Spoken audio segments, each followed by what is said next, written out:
ঐতিহ্য আর গ্রামীণ সংস্কৃতিকে বাঁচিয়ে রাখতে দিনাজপুরের সীমান্তবর্তী বিরামপুর উপজেলার টাটকাপুর গ্রামে আয়োজন করা হয়েছে ঐতিহ্যবাহী ঘোড় দৌড় প্রতিযোগিতা। স্থানীয় মৎস্যজীবী সমিতির উদ্যোগে প্রতি বছরের মতো এবারও অনুষ্ঠিত হয়েছে এই জনপ্রিয় প্রতিযোগিতা। শুক্রবার বিকেলে টাটকাপুর গ্রামের ফসলি মাঠে শুরু হয় এই আয়োজন। ঘোড় দৌড় প্রতিযোগিতার আনুষ্ঠানিক উদ্বোধন করেন দিনাজপুর ৬ আসনের স্বতন্ত্র প্রার্থী শাহনেওয়াজ ফিরোজ শুভ। আশেপাশের এলাকা থেকে ঘোড়া দৌড় দেখতে ছুটে আসে হাজার হাজার মানুষ। দর্শকদের করতালি আর উচ্ছ্বাসে মুখরিত হয়ে ওঠে পুরো মাঠ। প্রতি বছর এই ধরনের খেলার আয়োজনের দাবি এলাকাবাসীর।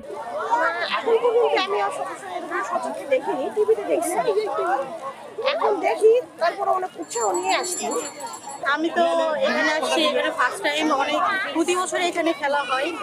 আমি ফার্স্ট টাইম অনেক ভালো লাগছে। তো দূর দূরান্ত থেকে অনেক মানুষ এসে আর কি। আমি ওখান থেকে এখানে ঘোড়া খেলা দেখতে এসেছি। প্রতি বছর নেই, এবারও হচ্ছে ঘোড়া খেলা এবং প্রতি বছর এই সময় এখানে ঘোড়া খেলা অনুষ্ঠিত হয়। বিভিন্ন এলাকার দূর দূরান্ত থেকে মানুষরা তাদের ঘোড়া নিয়ে আসে। অন্যান্য জায়গায় ঘোড়া দেখা গেলেও এখানে যে ঘোড়া খেলা হয় এটা সচরাচর কোথাও দেখা যায়। উচ্ছ্বসিত ঘোড়া দৌড়ে অংশগ্রহণকারী ঘোড় সোয়ারিরা। আমি ঘোড়াঘাট থানা থেকে এসেছি। আমার ঘোড়া এর মধ্যে ফাঁস হয়েছে। ঘোড়া খান যেখানে যায় সেখানে ফাঁস হয়ে আসে। আল্লাহর রহমত আরো খেলা আছে, আপনারা দোয়া করবেন আরো জায়গায় দান ফাঁস হইতে পারে। এই খেলার মাধ্যমে আমরা অনেকের সঙ্গে আমাদের যোগাযোগ হয়, দেখা হয়, মানে ভাব বিনিময় হয় আর কি। এটা তো একটা বড় পাওয়া। আর দ্বিতীয়ত এখানে কিন্তু কানায় কানায় অনেক লোকজন সমাগম। আর এটা একটা প্রাচীন যুগের একটা ঘোড়া দৌড় খেলা। এটা কিন্তু সচরাচর কোনো এলাকায় দেখা যায় না। গ্রামীণ ঐতিহ্যকে টিকিয়ে রাখতে এই আয়োজন বলে জানান আয়োজক। গ্রাম বাংলার ঐতিহ্য ধরে রাখার জন্য আজকের এই আয়োজন। এই আয়োজনে বরাবরই পৃষ্ঠপোষকতা করেন এই এলাকার সুনামধন্য আমাদের ছোট ভাই শাহনেওয়াজ কবি।